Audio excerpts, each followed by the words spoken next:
Muy buenas tardes, tengan todos ustedes. Un gusto poder recibirlos en este auditorio de la Academia Nacional de Medicina. A quienes nos siguen por las redes, igualmente les damos la bienvenida.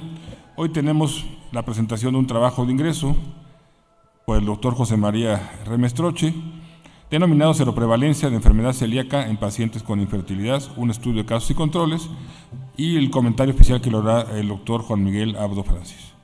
Sin más, le damos la bienvenida nuevamente al doctor Remestroche y le damos la palabra. Adelante, doctor. Gracias, señor presidente, mesa directiva. Es para mí un honor y un privilegio formar parte de la Academia Nacional de Medicina de México y les presentaré este trabajo de ingreso partiendo de lo que el día de hoy conocemos como esta enfermedad. Es una enteropatía mediada por fenómenos de autoinmunidad que se desencadena por la ingesta de alimentos que contienen gluten en individuos genéticamente susceptibles. Esta es la definición de enfermedad celíaca y este concepto tiene 3 puntos que son muy importantes a recalcar. Primero, el hecho de que sea una enteropatía condiciona entonces que en algún punto la mucosa, las vellosidades intestinales pueden inflamarse al punto de tener atrofia de estas y causar malabsorción, deficiencias vitamínicas y en cuadros severos diarrea crónica. El segundo punto es el hecho de que al ser una enfermedad autoinmune donde se conoce claramente cuál es el factor determinante, el gluten, una proteína constitutiva de muchos cereales, conocemos muy bien su fisiopatología y tenemos biomarcadores que permiten establecer diagnósticos de certeza, incluso en algunos casos, cuando los títulos son muy elevados, en la necesidad de no tener una biopsia. Y finalmente, la parte de susceptibilidad genética que confiere conocer entonces que hay grupos de alto riesgo y en esta imagen les muestro lo que se considera la epidemiología tradicional de la enfermedad celíaca. Aparentemente, hasta hace 2 décadas se consideraba una enfermedad exclusiva de población descendiente de poblaciones europeas, como lo verán en este mapa, sobre todo el norte de Europa y los países mediterráneos y, por ende, sus colonias. Sin embargo, en la última década, múltiples estudios epidemiológicos han destacado que quizás a nivel global existía un subdiagnóstico de la enfermedad y a partir de la década de los 90 estudios en múltiples partes del mundo demuestran que la enfermedad celíaca puede ser igual de prevalente que en los países europeos en Latinoamérica, Asia e incluso Oceanía. Esto es un poco lo que se conocía de enfermedad celíaca hasta empezar la búsqueda y el escrutinio en poblaciones especiales. Se consideraba que era una enfermedad rara en México. Estos son al menos 3 de los mitos que en los últimos 10 años hemos podido ir resolviendo. Era rara porque nuestra población no era una población de alto riesgo genéticamente, al menos en algunas partes de México sí se sospechaba, pero hoy, por ejemplo, hay estudios en comunidades aisladas, sobre todo en el norte del país, donde sin tener ese pool genético europeo, tenemos genes propios que confieren la susceptibilidad para la toxicidad por el gluten. Segundo, que esto era únicamente en poblaciones con enfermedades autoinmunes como hipotiroidismo o algunas otras enfermedades reumatológicas. Y tercero, esto era algo que tradicionalmente se consideraba que nuestra dieta mexicana nos protegía, el pensar que nuestra alimentación estaba basada principalmente en leguminosas y arroz, pues hoy, de acuerdo a las encuestas nacionales de salud, sabemos que más del 80% de la población mexicana el día de hoy consumió, se expuso probablemente al gluten. Con esto, en los últimos años hubo múltiples estudios tratando de demostrar que la seroprevalencia y la enfermedad celíaca en nuestro país es igual que en otras partes del mundo. Y verán en esta imagen los estudios en población abierta, en poblaciones de alto riesgo como diabetes mellitus tipo 1 o poblaciones con subdiagnóstico de esta enfermedad como pudiera ser algunos pacientes celíacos dentro de la categoría de intestino irritable, es muy similar a otras partes del mundo. La seroprevalencia en México se estima que es el 0.7% de la población, quizás sea un paciente con enfermedad celíaca y no lo conoce. Al respecto, me parece también importante mencionar que asociaciones como la Asociación Mexicana de Gastroenterología ha trabajado también en los últimos años sobre guías para diagnóstico y tratamiento oportuno, tratando de identificar esta enfermedad, una enfermedad que quizás no hay una intervención terapéutica más que la dieta, pero es más o menos prevalente que lo que se reportaba en su momento con hepatitis C o hepatitis B en México. De tal manera que en estas guías, y de acuerdo a lo que se ha estudiado previamente, sabemos que poblaciones de riesgo, además de los familiares, son pacientes con manifestaciones extraintestinales, algunos pacientes con talla baja o anemia crónica, o pacientes con otra enfermedad autoinmune. Pero destaca mucho este grupo de pacientes, los pacientes con infertilidad, que de acuerdo a otras poblaciones puede estar presente hasta en el 3.5% de las mujeres con infertilidad.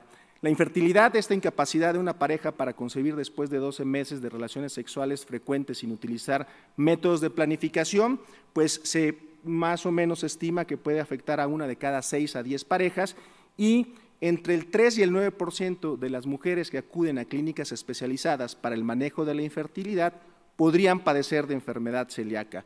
El mecanismo, la fisiopatología, aparentemente el ser celíaco y esta deficiencia nutricional de la madre pudiera coincidir con alteraciones en la embriogénesis, en la nutrición y en el crecimiento fetal. De tal manera que el objetivo de nuestro trabajo fue identificar a través de un panel de anticuerpos, estos anticuerpos, específicamente los antitransglutaminasa tisular, tienen sensibilidades y especificidades tan altas como el 99%.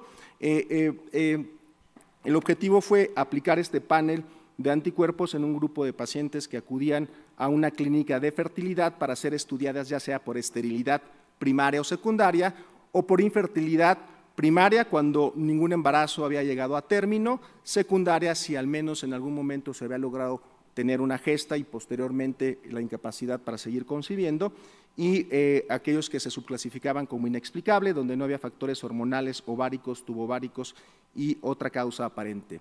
Y lo comparamos con un grupo pareado de controles sanos, pacientes, mujeres que acuden al menos a 3 instituciones para diagnósticos de salud en la Universidad Veracruzana, evaluaciones prenupciales o transfusión a ser voluntarios para donar sangre en el Centro Estatal de la Transfusión Sanguínea, a todos los sujetos. Nuestro protocolo aprobado por el Comité de Ética Institucional llevaba entonces esta metodología: contestar un cuestionario, evaluación de los factores de riesgo y la extracción de 3 mililitros de sangre para obtener el plasma, y este plasma someterlo entonces a estas pruebas de ELISA.